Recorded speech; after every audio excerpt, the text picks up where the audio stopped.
Our plan for today is to talk about kinetics and rate of reaction. I did put into the announcement for today and the planner page for this unit, the PowerPoint, if you need to come back and look at it later. There's also that optional outline if you like to take notes on paper. There's a paper 2 quiz that's due tonight. Go ahead and try to get that done. If you need a little bit more time, take that extra time. I want to see what you know. I don't need to see that you can do it by tonight. Noodle on those mock exams when that Google form pops up, and lots of words. So collision theory. Collision theory is this idea that reactions happen when things collide.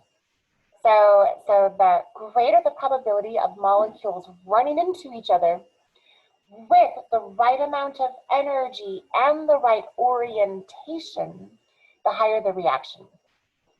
So imagine that I've got 2 particles and they like just barely nudge each other. That's not enough energy for a reaction to happen. Let's say that they run into each other, but this guy's like upside down. That's not quite the right orientation for a reaction to happen.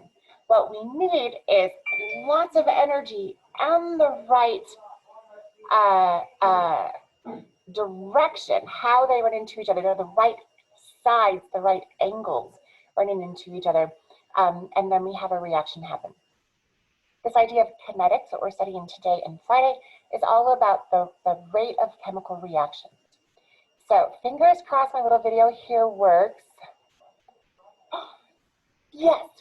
So this is just a little animation showing us this collision. So these 2 particles are running into each other just right.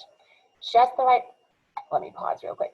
That was just the right, oh gosh, just the right orientation. Let's see if I can get it. Just the right orientation. They're running into each other, the right angle, the right sides of the molecules are smashing into each other with just the right amount of energy for a reaction to happen. So here, now we're looking at some more particles, and I have a reaction not happening right now. All the yellowish green guys are saying yellowish green, the purple gray guys are saying purple green. But if I start to change this temperature, things are moving faster. And if you look here at our enthalpy diagram, notice that the average energy of the system is now greater than my activation energy. So we should start to see collisions with sufficient energy for a reaction to happen. Let's see.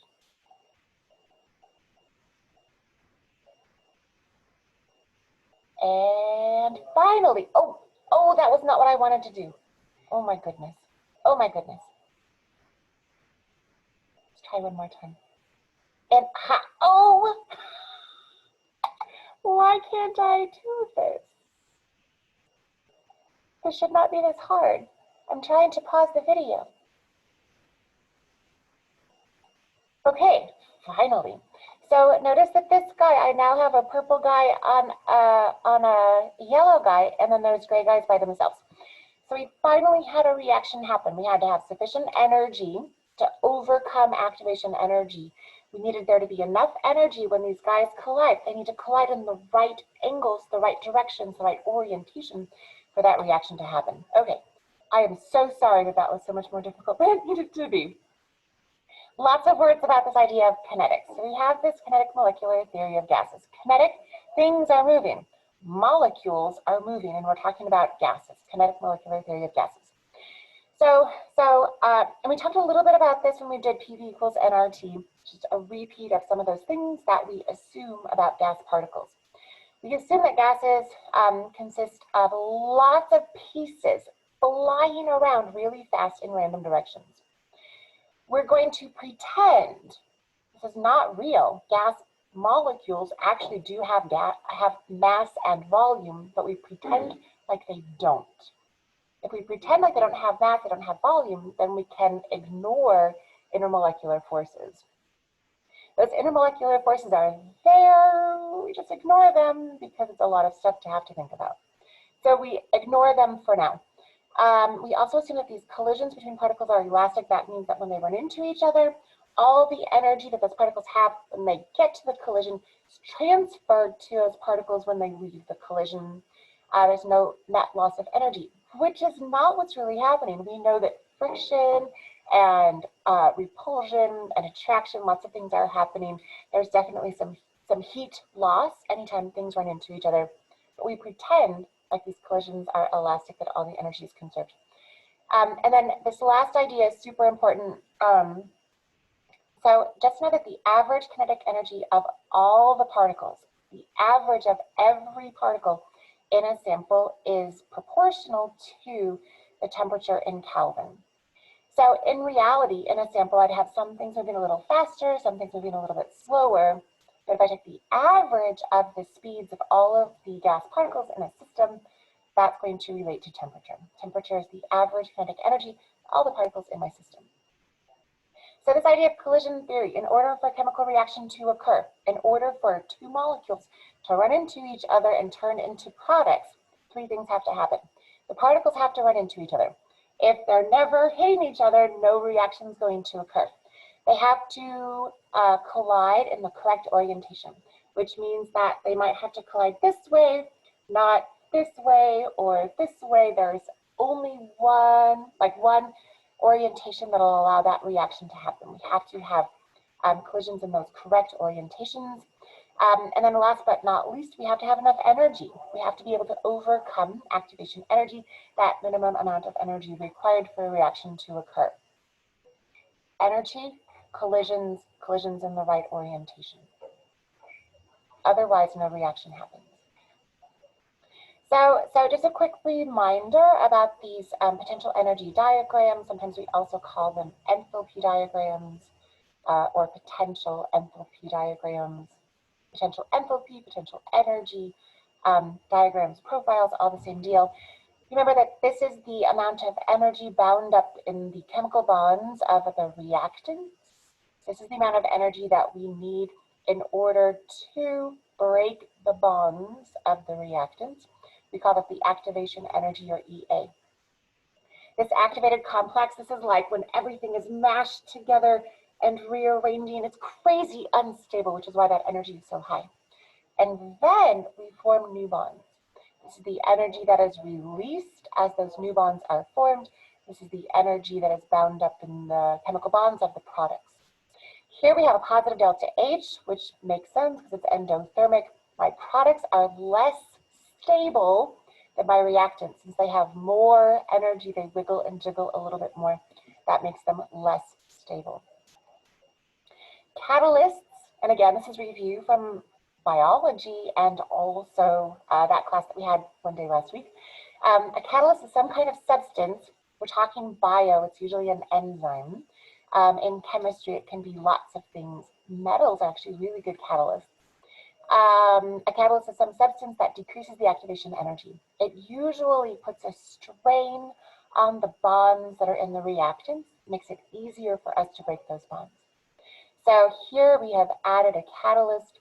This catalyst reduces the activation energy. This is our activation energy with the catalyst. This was our activation energy without the catalyst. This is clearly more.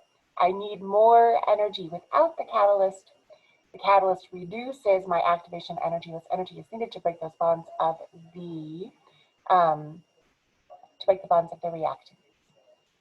What's important to remember is that the catalyst does not get bound up into the product. So that catalyst can be used again and again and again. It is not a piece of any of the products. We have two kinds of catalysts, a little bit of vocabulary to stick into your head. We have homogeneous catalysts and heterogeneous catalysts. You know that homo is same and hetero is different. So when we're talking about catalysts in chemistry, we're talking about phases. Are they both solid? Are they both liquids? Are they both gases? Here, a heterogeneous catalyst, we're going to have not the same phase. So maybe I have, like in my catalytic converter in my car, I know it's there. I couldn't find it, but I know I have one.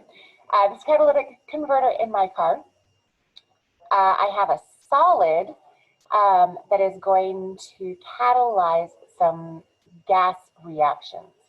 So since solid and gas are not the same phase, this would be a heterogeneous catalyst, as opposed to what I've got CFC gases floating around with the ozone gas. This would be a homogeneous catalyst since everything's a gas. We can write a equation for the rate of reaction by putting the change in something over the change in time.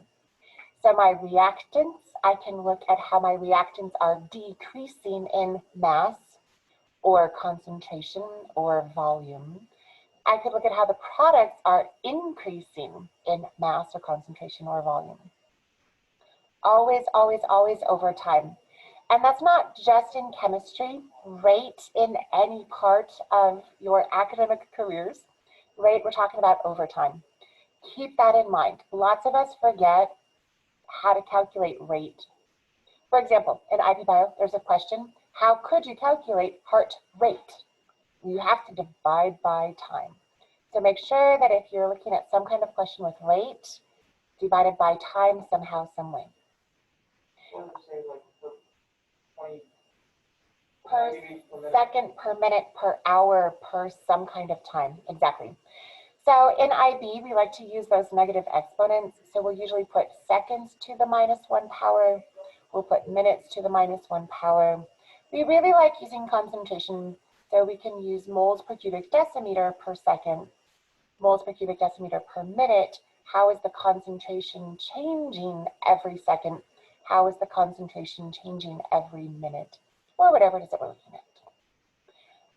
Since we're talking about changes in concentration, it's always a good practice to review finding concentration.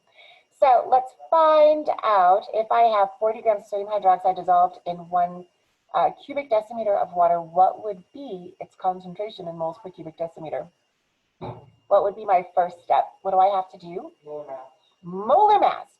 Sodium hydroxide, what's my formula for sodium hydroxide? NaOH. NaOH, perfect, NaOH.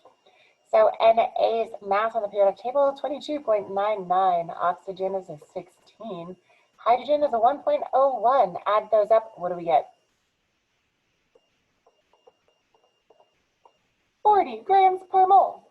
So to turn 40 grams into moles, this is math I don't even need my calculator for. 40 cancels out top and bottom, gram cancels out top and bottom. We've got 1 mole. If I have 40 grams of sodium hydroxide, I have 1 mole of sodium hydroxide.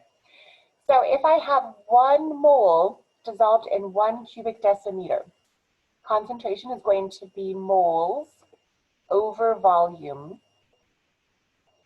So I could totally say 1 mole per cubic decimeter. But what IB really prefers is that we turn per cubic decimeter into a negative exponent.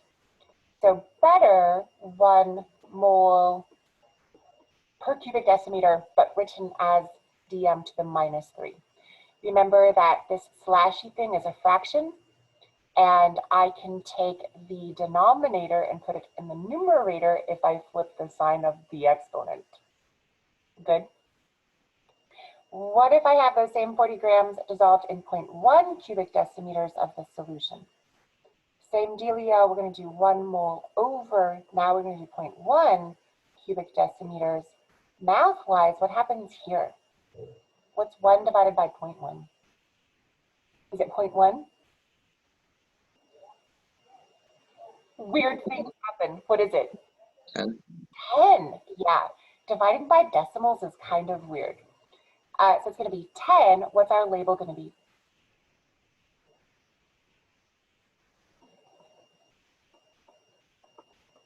Moles per cubic decimeter, but better to write per cubic decimeter as dm to the -3. 1 more, 5,000 cubic centimeters. What should I do with my cubic centimeters? Change it to decimeters, so 5. Divide by 1,000 and it turns into 5, exactly. So 5 cubic decimeters, same dealio, 1 mole over 5 cubic decimeters. What's 1 over 5? What's that as a decimal? 0.2. 0.2, perfect, 0.2 moles per cubic decimeter. Easy peasy. Concentration starting to make more sense, even with our weird IV labels. All right, so when I'm measuring change in concentration, when I'm measuring change in my my reactants products, change in concentration, I can use a pH meter. So concentration, when we get to acids and bases in our next unit, we'll talk about how pH is related to concentration. I could also use a conductivity meter. The more ions I have in a solution, the more concentrated the ions, the more conductive the solution. I can also look at, so these guys are related to concentration. I can also look at mass. So if I put a chunk of metal in acid, the mass of that chunk of metal is going to decrease over time. I could look at that decrease in mass. That chunk of metal reacting with an acid is going to lead to some hydrogen gas bubbles.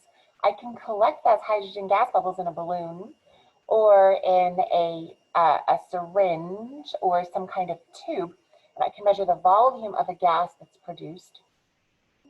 But I can also look at color. So especially if we're looking at acid-base reactions, if I'm looking at those redox reactions, if I'm looking at anything that involves a color change, we can use special machines that measure how colors change, and I can use that to figure out how fast my reaction is happening.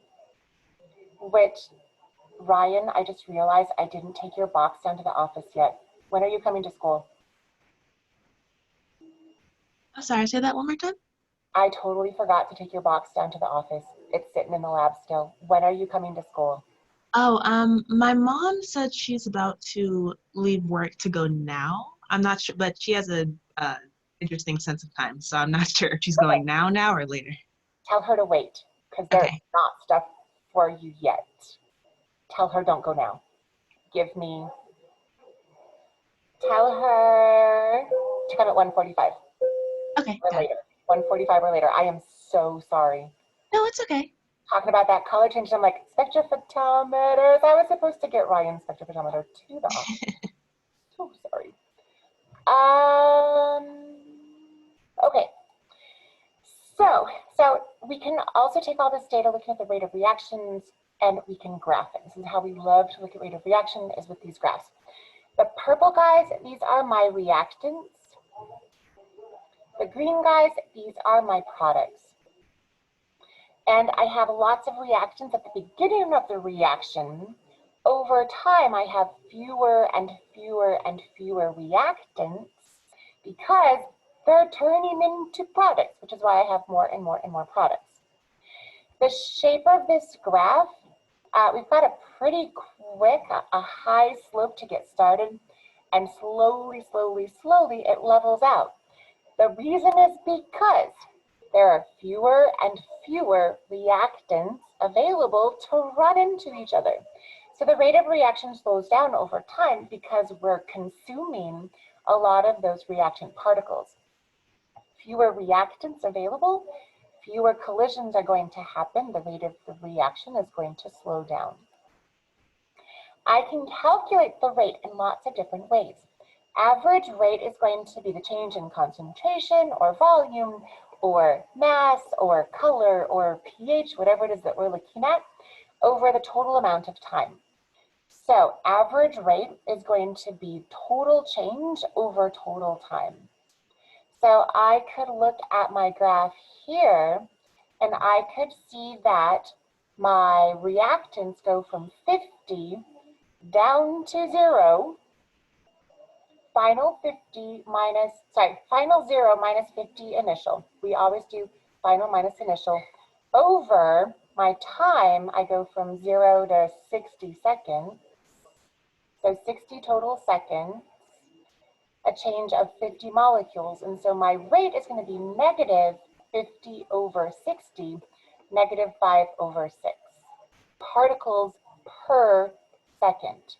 Every second, 5/6 of a reaction turns into a product. So this is my average rate like this if I'm looking at products, like this if I'm looking at reactants, and those are terrible, not straight lines. If I wanted to do product instead, that all that would happen is the sign would be flipped. So I'd still do final minus initial. The final number of product is that 50 minus the initial number of product was 0, divided by that same change in time. 60 minus 0 is 60. So my change, my rate when I'm looking at the product is going to be a positive 5/6. Every second we're making 5/6 of a piece of product. That's average total change over total time. But sometimes it's interesting to look at instantaneous rate. Instantaneous rate, now I'm picking one specific instant. So at any point in time, one specific instant over the course of the reaction.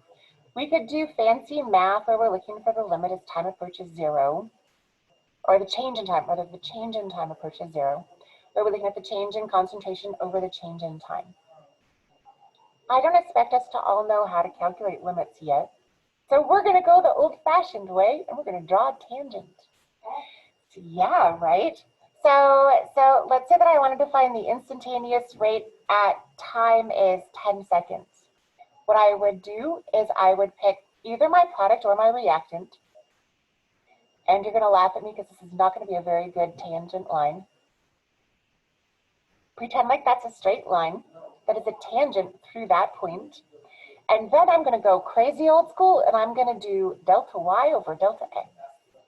So let's say that this point is like 520, and maybe this point is 13/30. So then I could do 30/20. 13 minus 5, not 30/20. Delta y, delta x, 10/8, 1.2 molecules per second would be our instantaneous rate at time is 10 seconds. Draw a tangent, pick some points, delta y over delta x. Good? So far, so good? Make sense? No? Okay. No, that was like, I'm good. You're good? Yeah. Sorry, not good yet? Maybe. I know you're like, wait, this is geometry. What are we even doing here? So initial rate, we can talk about initial rate. That's the instantaneous rate, the rate at any instant when time is 0. So initial rate is how fast are we going at the very beginning of the reaction. We're just going to draw a tangent at time is 0. So again, pretend like that's a tangent. And you are going to then calculate, again, slope of the tangent that goes through the point time is 0. So here's my tangent through time is 0. I'm just going to pick a couple points. Let's pretend like that's 10/30. And this, of course, is 0, 0. So then my delta y over delta x is going to be 30 minus 0 over 10 minus 0. And so our instantaneous rate at time is 0, our initial rate. How fast is it going when we first start? Will be 3 molecules per second. Is there any chance they can give the actual function that's shown? Sometimes. Usually it's a graph. Mm. Usually it's a graph, and there's a lot of wiggle room. So it wouldn't be like you have to get a 3. The answer key would be anything between 2.4 and 3.6 is acceptable. So if your tangent is not exactly the right tangent, you're fine. There's lots of wiggle room for where you draw. You also will have a ruler. You get a ruler for paper 1 and paper 2. So you'll have that to kind of get your lines a little straighter. And then also IB prints its pictures way big. So it will be very easy to read the graph. Like some of the ones that I have in the PowerPoint, my grid is kind of grayish. IB will have a really nicely printed, big, easy to read graph for you. Better, Soren, is it better seeing it again? Okay, noodle on it. Let me know if you need another example. So sometimes you're asked for the rate equation. We know that reactants get smaller. So the rate equation is going to be negative change in any of the reactants, positive change of any of the products. So if we're looking for a rate equation, we're going to write something where the reactants are decreasing over time, always, always, always over time, or we're showing that products are increasing, always, always, always over the change in time. Sometimes we have messy equations where we've got coefficients. We have to kind of account for those coefficients, the numbers of moles involved in the reaction. We're just going to divide by the coefficient. So let's say that this was 2 HCl's. I would put HCl over a 2 to kind of cancel out that 2 and get it per 1 mole of HCl. If I had 5 sodiums, I would put my sodium here. I would put a 5 down here. So instead of having 5 moles of sodium, I'm going to cancel out to get just that like per 1 mole of sodium. So if you have coefficients in your balanced equation, make sure that those coefficients end up under your concentration, your mass, your volume, whatever it is that we're measuring.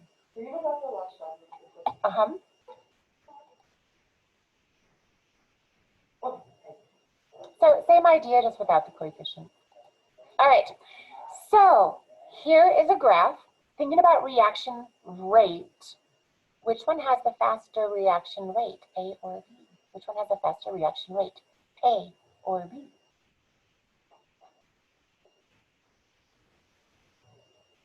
Miss Lentz, that's a terrible question.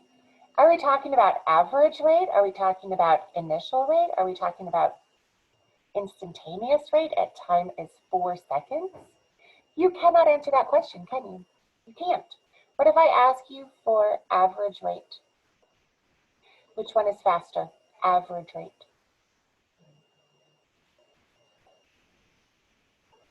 A, B, sorry. Same. Question, they're the same. You average out at the same place. But they start in the same place, they end in the same place. Average rate is going to be the same. Neither one is faster. What if I talk about initial rate? A or B? Initial rate, A or B? This one actually does have an answer. A. A, yeah. So A has a faster initial rate. They have equal average rates. What do you think might cause reactions to happen faster or slower? What are some of the things that might cause reactions to happen faster or slower? Temperature. Temperature.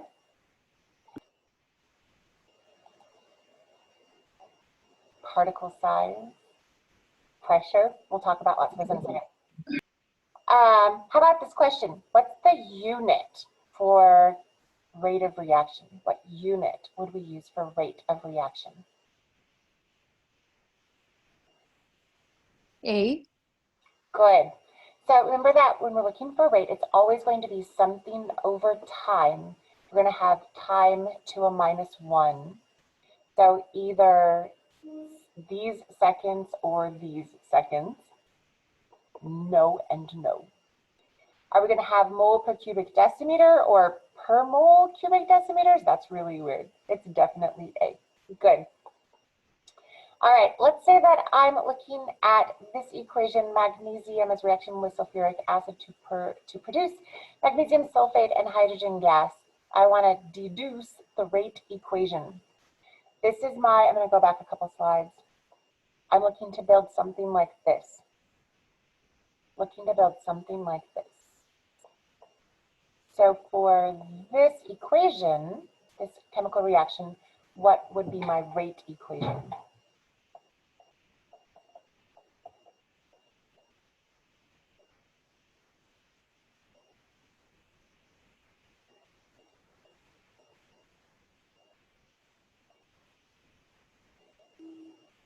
Would the start be mg/1? So we could definitely write about the change in mass. So I could write change in mass of magnesium over change in time. Should I make that positive or negative? Positive. Right, because it's time. So magnesium's mass is going to be decreasing over time. Oh. Because we'll have less and less magnesium, we'll have more and more magnesium sulfate. So this one's going to be negative. Or I could do a negative change in concentration of that sulfuric acid over time. And I could write time, or I could write minutes.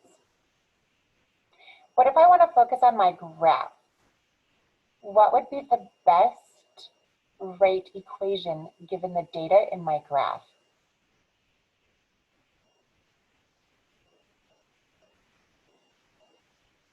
The second one. Neither of these. I want to focus on this guy right here. I'm producing hydrogen. Since it's a product, should I make it positive or negative? Do I want negative, negative? Do I want a positive? Yes, I want to make it positive because I'm producing more and more and more hydrogen over time.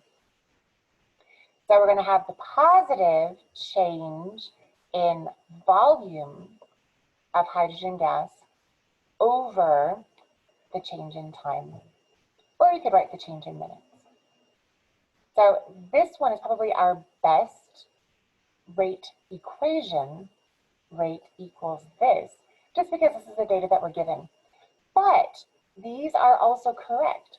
We could also have the positive change in the concentration of magnesium sulfate over the change in time. That would also be correct. But this one is the one that matches our graph. Average rate. How am I going to calculate average rate? I'm going to do 0, 0. What other point should I pick? Time is 1, 2, the very end. We're going to calculate all the way to the end. So we can find pretend like this is a straight line. Ooh, that's actually pretty good, friends. Look at me. Okay, almost. You started at the same. That's why you don't start on one side and then maybe on the other side. So let's figure out change in time. Looks like 3.5 minutes. Let's look at change in volume. Whoa, we're right here. This one, I do not love the increments on this graph. We go from 0.05 to 0.1. There are actually 15 little pieces of grid. So this is like 0.093-ish. So average rate is going to be delta y 0.093 minus 0 over 3.5 minutes minus 0 minutes. So 0.093 over 3.5, 0.093 minus 3.5 is going, well, not minus, divided by 0.093 divided by 3.5 is going to give us a positive 0.027 decimeter cubed per minute. That's our average rate. Good-ish? Wait, how come there's no moles in the units this time around? Because we're just looking at our graph here. What our graph is measuring Oh, I see. Okay. is just the volume. So we're not looking at the concentration of the hydrogen. We're just looking at how many liters have we collected, probably in one of those gas syringes. Good. So same idea. Let's figure out instantaneous rate at 1 minute. So I find 1 minute. I find my graph here. What should I do here at t equals 1?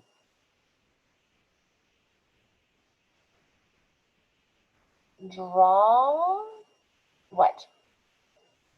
A tangent? Tangent, yeah. So again, pretend like I've got a straight line going. I don't know why my line erased itself. Okay, good. There's a lovely tangent. Let's pick a couple points. I like this one and this one. So it looks to me like this one is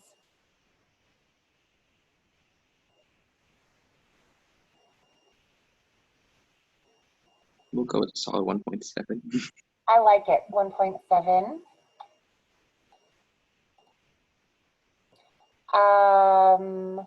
To, what's this one? Oh my goodness, what happened?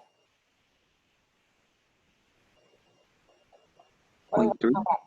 0.3, good, I like it. So change in time is going to be 1.7 minus 0.3. Up here, I think I've got my same 0.093 minus 0.063. Again, the graphs that you'll have on that paper 2 exam will be much easier to read. 0.093 minus 0.063 is 0.03. Divided by 1.7 minus 0.3 is 1.4. 0.03 divided by 1.4 is going to give us a positive 0.021. We're still going to have that volume in cubic decimeters per minute. This will be instantaneous at time equals 1 minute, assuming I drew anything close to a tangent. Again, on the real test, you have a ruler. It'll be much easier than me and my drawing tablet. This Good? would be much easier if they just gave the equation. Yes, also true, also true. All right, one more example, and then we're gonna call it a day.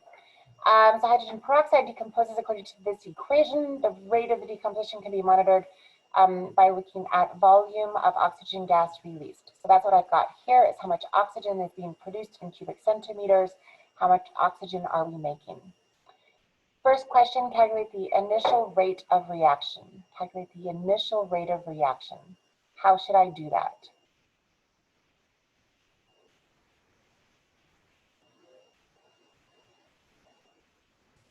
Draw a tangent at 0. Exactly. So we're going to pretend like we have a ruler and we're going to draw, a tangent at time equals 0. So I'm going to pick this point, 0, 0, and actually I kind of like that one right there. So I've got 10 seconds and, what is that? 18 cubic centimeters. So initial reaction rate is going to be delta y over delta x. We're going to have 18 minus 0 over 10 minus 0. 18 over 10, just about 1.8. our label is going to be those cubic centimeters per time in seconds. 1.8 cubic centimeters of oxygen being produced every second at the beginning of the reaction. What else could I do to measure or monitor decomposition of hydrogen peroxide? So instead of collecting gas, Just measure the water? Sorry? Measure the water instead? Sure, we could measure the water. How?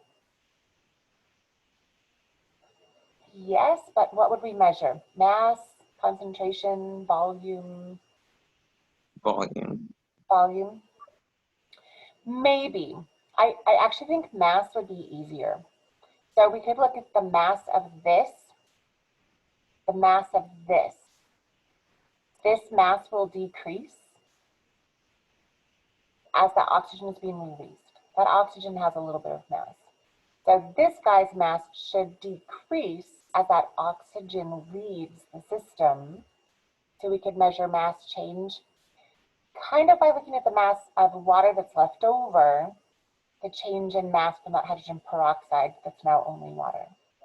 So mass change could be a thing. We could also look at not so much pH because this guy is neutral, but we could add an indicator for hydrogen peroxide and look at the color change as that hydrogen peroxide leaves. Good. Deduce the rate equation.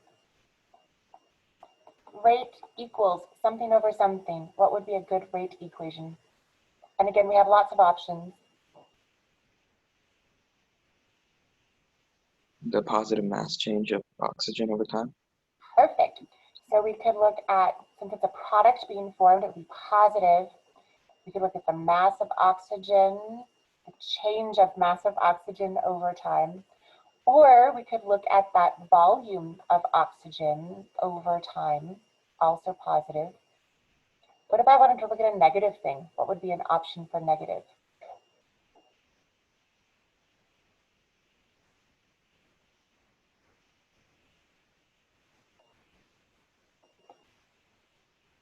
The hydrogen peroxide? Exactly. There's something not quite right with this yet. What did I forget? What are you measuring? Assume like volume. So I put it here for concentration. So I'm measuring the change in the concentration of the hydrogen peroxide. That's a good way to measure hydrogen peroxide, that change in concentration. But I'm missing something still. The coefficient. Exactly. So make sure that you're checking. That guy's a 2. I need to put a 2 down there to kind of cancel out that double moles in my balanced equation. One more question. So I've added a catalyst. Oh wait, the graph is the catalyst. What if I used a better catalyst? I've used a more effective catalyst. Everything else stayed the same. Now I have an even better catalyst. How would I sketch the graph? Should I do blue? Or do you like purple? Do you like red? Whoa, pretend like that's the same line. Red? Is red maybe better than purple? If you pretend like I actually do it correctly. Red is better. Why is red better? Well, because the catalyst doesn't affect the speed, it just creates the energy. So the catalyst is going to make it go faster, but it's not going to make more product in the end. I'm still going to run out of stuff eventually. It was a weird graph. I wasn't sure what it was showing, but yeah. So we can't make any more oxygen than we have available in the system. We can just make it faster. we can get to that leveled off spot a little bit earlier. Good? Yeah, whoa. Okay. That's it for today. We finished a little bit early. More cognitive practice is going to pop up. We're going to do one little thing on another kind of graph, Maxwell-Boltzmann distribution graphs on Friday. After spring break, we review this unit, we take our test on this unit, and then we start our last unit. And the rest of the school year, by the way, there's only 11 more weeks. The rest is review and take an IB exam.